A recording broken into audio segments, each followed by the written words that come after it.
Hello, नमस्कार, सत श्री अकाल, अस्सलाम वालेकुम। तो देखा आपने नाटक, ड्रामा बिल फाड़ने का। अरे जाहिलों, अरे बेवकूफों,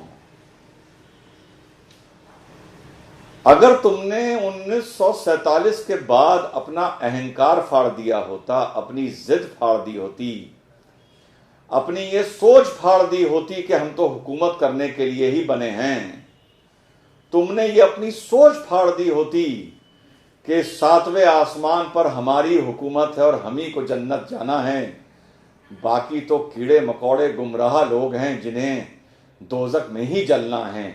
अगर तुमने सन 47 के बाद ये सब चीजें फाड़ दी होती तो ये सिटीजनशिप अमेंडमेंट एक्ट बिल को फाड़ने की नौबती ना आती भाई। अमेंडमेंट एक्ट, इस अमेंडमेंट बिल से 2-3 बातें मेरे मुसलमान भाइयों साफ हो गई हैं।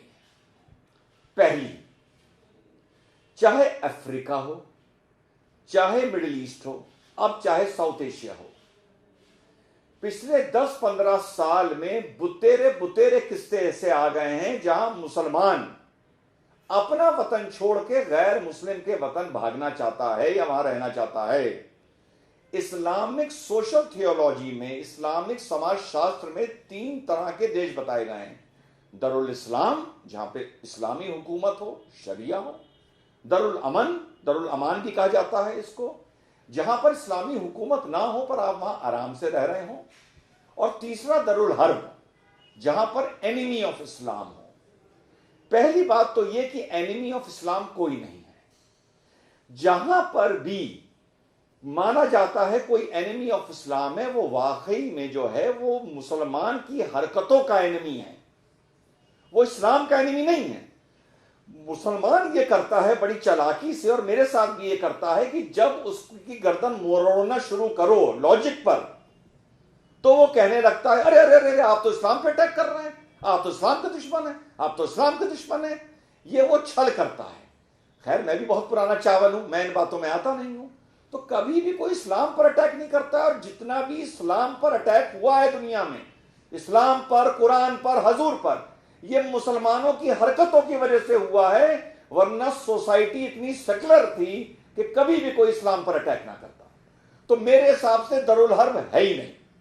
तो 2 देश हो गए, एक दरुल इस्लाम, एक दरुल अमान। क्लियर है ना? आप समझ रहे हैं ना? नहीं समझ रहे तो फिर से रिवाइंड करके सुन लीजिएगा। तो अफ्रीका से, मिडिल ईस्ट से मुसलमान भाग भाग के दरुल इस्लाम से गैर मुसलमानों के देश जा रहा है। यहां पर ओवैसी साहब इस बिल के लिए यह कह रहे हैं कि इन 3 नेशंस में जो रिलीजन के नाम पर लोगों का प्रोसिक्यूशन हो रहा है और जो आप उनको अलाउ कर रहे हैं इस कंट्री में आने के लिए, उसमें मुसलमान क्यों नहीं है।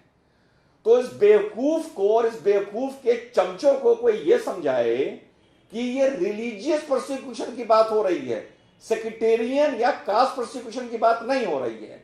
और यह बात बोल के मुसलमानों ने और जाहिलिया ने यह साबित कर दिया है कि हम लोग ये मानते हैं कि इस्लाम एक ऐसा मजहब है जहां अब मजहब के अंदर भी मजहब है, और एक इस्लाम को के मजहब को मारने वाला दूसरे इस्लाम के मजहब मारने वालों पर प्रोसिक्यूशन कर रहा है। जैसे कहीं शिया पे कर रहा है, कहीं सूफी पे कर रहा है, कहीं हजारा पे कर रहा है, कहीं अहमदिया पे कर रहा है। पहली चीज आपने ये साबित कर दिया है।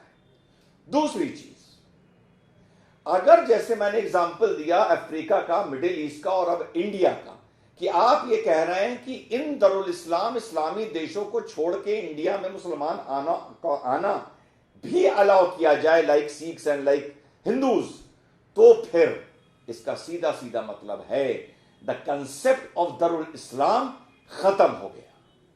क्लियर है? क्योंकि ये तो सुना था कि दरुल हर्ब से भाग के लोग दरुल इस्लाम जाते हैं। अब तो हम ये देख रहे हैं कि दुनिया में दरुल इस्लाम से मुसलमान भाग के दरुल अमन दूसरे मजहबों के मुल्क में जा रहे हैं।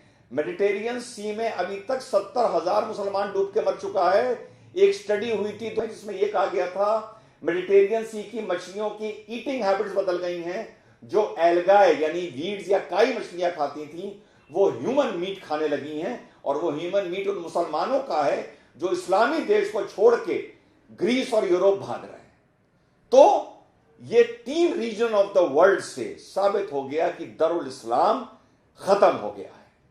दरुल इस्लाम में जैसे जुल्म मुसलमानों के लिए के साथ करे जाते हैं, मुसलमानों द्वारा ऐसे गैर मुस्लिम देशों में नहीं करे जाते हैं। गैर मुस्लिम मार के तुम्हें फिर भी छाए में डाल देगा, लेकिन जब दुनिया में इतिहास गवाह है, जब मुसलमान ने मुसलमान को मारा है तो धूप में सड़ने के लिए छोड़ दिया है।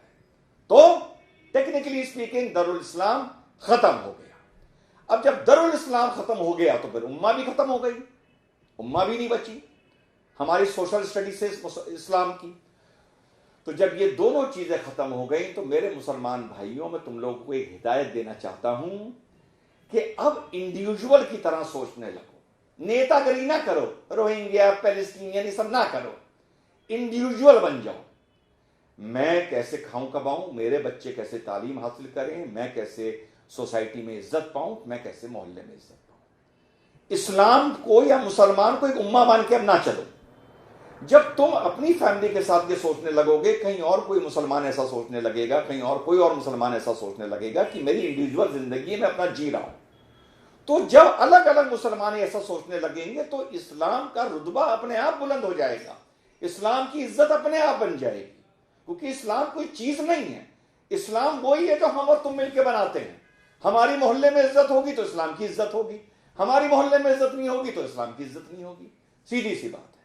तो एक तो तुम इंडिविजुअल बन जाओ, क्योंकि मैंने अपनी स्टडी में 20 साल की ये देखा है कि इंडिविजुअल मुसलमान बहुत अच्छा होता है, चाहे आप उससे कोई जॉब कराओ या आप कोई ड्राइवर रखो या आप एज ए इंडिविजुअल डील करो। लेकिन जब मुसलमान कौम का ठेका लेके बैठ जाता है तो उसके दिमाग में पागलपन आ जाता है। तो मेरे आज के वीडियो का आप लोगों को ये एक हिदायत है कि एज ए इंडिविजुअल सोचना शुरू कर दो, कौम का ठेका ना लो। और एज ए इंडिविजुअल अगर तुम्हें लगता है कि मोदी साहब की कुछ पॉलिसियां गलत हैं, कोई इकोनॉमिक पॉलिसी गलत है, तो बिल्कुल वोट ना दो, बिल्कुल वोट ना दो।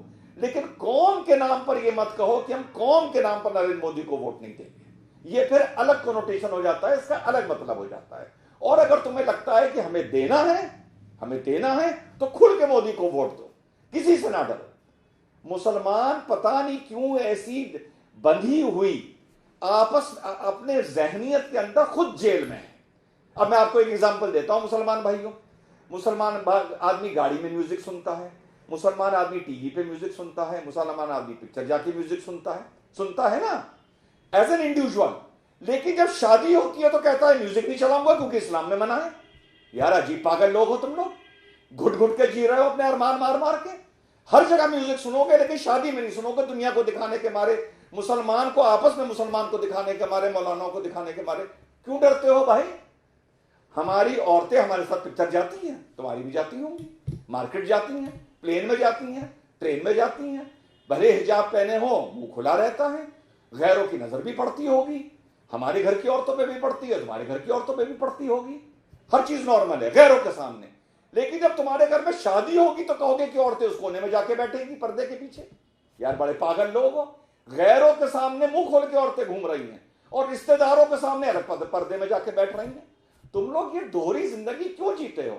एज ए इंडिविजुअल क्यों नहीं जीते हो? तो तुम लोग जब कौम के बारे में सोचते हो तुम डरपोक हो जाते हो और पागल हो जाते हो और तुम्हारा दिमाग काम करना बंद कर देता है। इंडिविजुअल की तरह सोचो।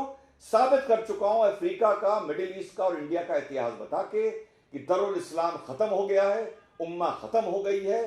पाकिस्तान से, अब बांग्लादेश से, अफगानिस्तान से मुसलमान यहां आने के लिए मर रहा है और जो यहां आ गया है वो जाते हुए डर रहा है। तो जो मुसलमान हिंदुस्तान में रहते हुए दरुल इस्लाम जाते हुए डर रहा है तो फिर काहे का दरुल इस्लाम?